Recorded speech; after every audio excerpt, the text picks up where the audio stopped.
In 1923, a woman in Berlin walked into a bakery. She carried a bag with her. Not a purse, not a wallet, a bag. Because the price of a single loaf of bread that morning was 200 billion marks. 200 billion marks for one loaf of bread. She had spent her entire life saving, carefully, patiently, responsibly. Everything the financial experts had told her to do. And in a single year, her life savings couldn't buy breakfast. This is not a story about Germany in the 1920s. This is a story about a force that exists in every economy, in every country, in every bank account, including yours, right now, today. It moves slower than it did in Germany in 1923. So slow that most people never notice it. But it is there, working quietly every single day, stealing from you without ever breaking a law, without ever sending you a bill, without ever asking your permission. It has a name. It's called inflation. And today we decode exactly how it works, why almost nobody protects themselves from it, and what the wealthy have always done differently. Because by the end of this video, you are going to see your money in a way you have never seen it before, and you will never be able to unsee it. Most people think they understand inflation. They think it means prices go up. Groceries cost more. Gas costs more. Everything costs more. And that's true. But that's only half the story. The other half, the half nobody talks about, is what inflation does to your money while it's sitting still. Here's the most important sentence in this entire video. When prices go up, the value of every dollar you already own goes down. Not the dollars you spend, the dollars you save. The dollars sitting in your checking account. The dollars in your savings account, earning 0.5% interest. The dollars you're holding on to because you're waiting for the right moment to invest. All of them, quietly, invisibly, every single day, losing value. Here is what that looks like in real numbers. The average inflation rate in the United States over the last 100 years has been approximately 3.1% per year. That sounds small, 3%. But here's what 3% does over time. Something that cost $100 in 1923 costs over $1,700 today. Something that cost $100 in 1980 costs over $370 today. Something that cost $100 in 2000 costs over $180 today. Now think about what that means for your savings. If you had $10,000 sitting in a savings account in 2000, earning almost nothing in interest, that $10,000 today has the purchasing power of roughly $5,500. You didn't spend it. You didn't lose it in a bad investment. You didn't make a single mistake. You just left it there. And inflation came for it anyway. This is the invisible tax. You don't see it on your bank statement. It doesn't show up as a line item on your bill. Nobody sends you a notice saying, "This month inflation took $28 from your savings." But it happened. It happens every month. And it has been happening your entire life. Let me show you what this looks like when it goes wrong. Really wrong. Not to scare you, but because understanding the extreme cases helps you see the normal case more clearly. Germany, 1921. The country had just lost World War I. The treaty that ended the war demanded that Germany pay massive reparations to the winning countries. Germany couldn't pay. They printed more money. At first, it seemed to work. More money in the system. People could pay their bills. But then something started happening. Prices began to rise. Slowly at first, then faster still. By 1923, prices were doubling every few days. A newspaper that cost 1 mark in the morning cost 2 marks by the afternoon and 4 marks by evening. Workers were paid twice a day so their wives could rush to the market before the money lost half its value. People burned their paper money for heat because it was cheaper than buying firewood. Children used stacks of worthless banknotes as building blocks. And the people who suffered most were not the poor. The poor had almost nothing to lose. The people who suffered most were the middle class, the teachers, The doctors, the engineers, the people who had spent decades saving, building a life, doing everything right. Their savings, gone. Their retirement funds, worthless. Their entire financial lives, erased. Not by a war, not by a criminal, by inflation. Now let's go to Zimbabwe. 2008. The government had been printing money for years to pay for spending it couldn't afford. By November 2008, the inflation rate had reached 79 billion%. Not 79%, not 79,000%, 79 billion%. Prices were doubling every 24 hours. The government eventually printed a $100 trillion banknote, the largest denomination ever printed in human history. It was worth less than a single US dollar. Pension funds that workers had contributed to for their entire careers wiped out overnight. People who had done everything right, saved, invested, planned, watched their entire financial future disappear in months. 2018. Annual inflation exceeded 130,000%.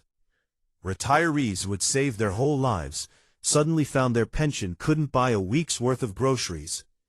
Many were forced to rely on charity, or on money sent by family members abroad. The currency, the thing they had trusted to store their wealth, had become worthless paper. These are extreme cases, and I'm not telling you this to suggest that the United States or Europe is about to experience hyperinflation. I'm telling you this because these extreme cases reveal what inflation always does, just slower.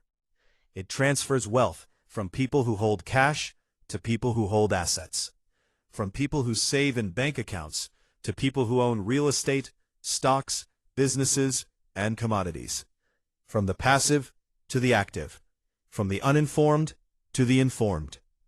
Every single time. So here's the question.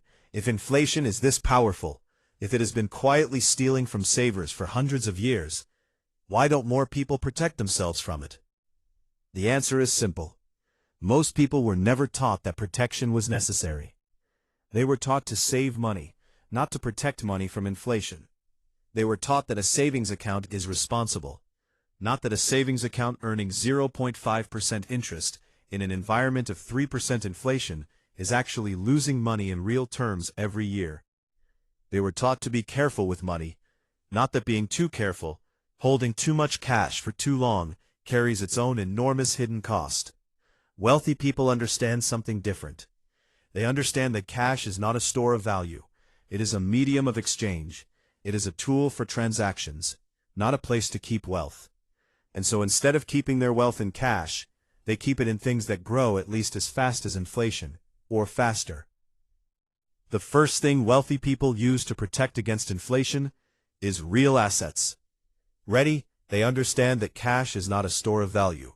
It is a tool for transactions, not a place to keep wealth. And so instead of keeping their wealth in cash, they keep it in things that grow at least as fast as inflation, or faster. The first thing wealthy people use to protect against inflation? Real assets. Real estate, commodities, precious metals. These are things that have intrinsic value. Value that isn't tied to a piece of paper that a government can print more of. When inflation rises, the price of real estate tends to rise with it. The value of a business that produces real goods tends to rise. The price of gold tends to rise. In other words, these assets act as a natural hedge. While the value of your dollar is falling, the value of your real assets is rising. The second thing wealthy people use: stocks, specifically shares in companies that produce things people need every day. Companies that sell food, medicine, energy, technology. When inflation pushes prices up, these companies raise their prices too, which means their revenues go up, which means their stock value tends to go up. The shareholders, the people who own those stocks, go up with them. The third thing wealthy people understand: debt can be an inflation hedge, if used correctly. This one surprises most people, but here's how it works. If you borrow $100,000 today at a fixed interest rate, and inflation runs at 3% per year, 10 years from now, you are repaying that loan with dollars that are worth significantly less than the dollars you borrowed. In real terms, inflation has quietly reduced the burden of your debt. This is why wealthy people are often comfortable holding certain types of long-term, fixed-rate debt, while investing the borrowed capital into assets that grow faster than the interest rate. The fourth thing wealthy people use: Treasury inflation-protected securities, known as TIPS. These are government bonds specifically designed to protect your purchasing power from inflation. As inflation rises, the principal value of TIPS rises with it. Not exciting, not glamorous, but one of the most reliable inflation hedges available to ordinary investors. And the fifth thing, perhaps the most important, they invest in themselves, in skills, in relationships. Because the one asset that inflation can never touch is what you know how to do. A doctor's skills don't lose value to inflation. A skilled programmer's abilities don't erode over time. A master negotiator's talent doesn't deflate. Human capital, the knowledge and skills stored inside you, is the most inflation-proof investment any person can make. Let me make this personal now. Right now, how much money do you have sitting in a bank account earning less than 2% interest? Think about that number. $10,000, $20,000, $50,000? Whatever it is, here is what inflation is doing to it right now. At 3% annual inflation, your $10,000 loses approximately $300 of purchasing power every year. $25 every month. Not taken from your account, not showing up anywhere, just gone, quietly, every single month. Over 10 years, $10,000 sitting in a low-interest savings account loses approximately $2,600 of real value. Over 20 years, nearly $4,500. Now compare that to $10,000 invested in a simple index fund with an average annual return of 7%. Over 10 years, it becomes approximately $19,672. Over 20 years, approximately $38,697. Same $10,000. Completely different outcomes. Not because one person was smarter. Not because one person worked harder. Not because one person had better luck. Because one person understood that money sitting still is money moving backwards, and the other person didn't. The woman in Berlin in 1923 didn't deserve what happened to her. She did everything she was told. She saved. She was responsible. She was patient.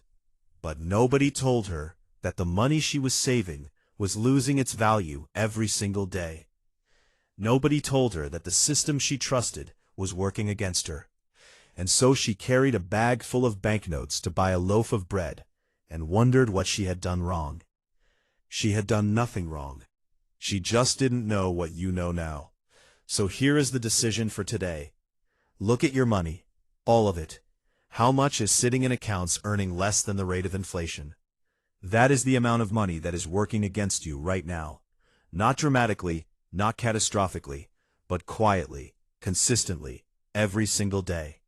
Now ask yourself, what percentage of that money could be moved, gradually, carefully, according to your own risk tolerance, into something that grows at least as fast as inflation? Not everything, not overnight, not recklessly, but something. Even moving 20% of your idle cash into a simple inflation-protected investment changes the trajectory of your financial life over a decade. Because here's the final thing I want you to take away today. The wealthy don't beat inflation because they're smarter. They beat inflation because they made a decision, at some point in their lives, to stop letting their money sit still. They decided that passive was not safe, that responsible meant more than just saving, that the real risk wasn't losing money on a bad investment. It was losing money to a force so quiet and invisible that most people never even noticed it was there. You've noticed it now, and that changes everything. In 1923, a woman in Berlin carried a bag of money to the bakery. She did everything right and lost everything anyway, because she didn't know about the invisible tax. You do now. The invisible tax is real, on every dollar you own. The question is no longer whether inflation affects you. It does. It always has. The question is what you decide to do about it. This has been Wealth Decoded, the money secrets they never taught you. If this video changed how you see your money, subscribe to the Wealth Files, because real wealth is not built by earning more.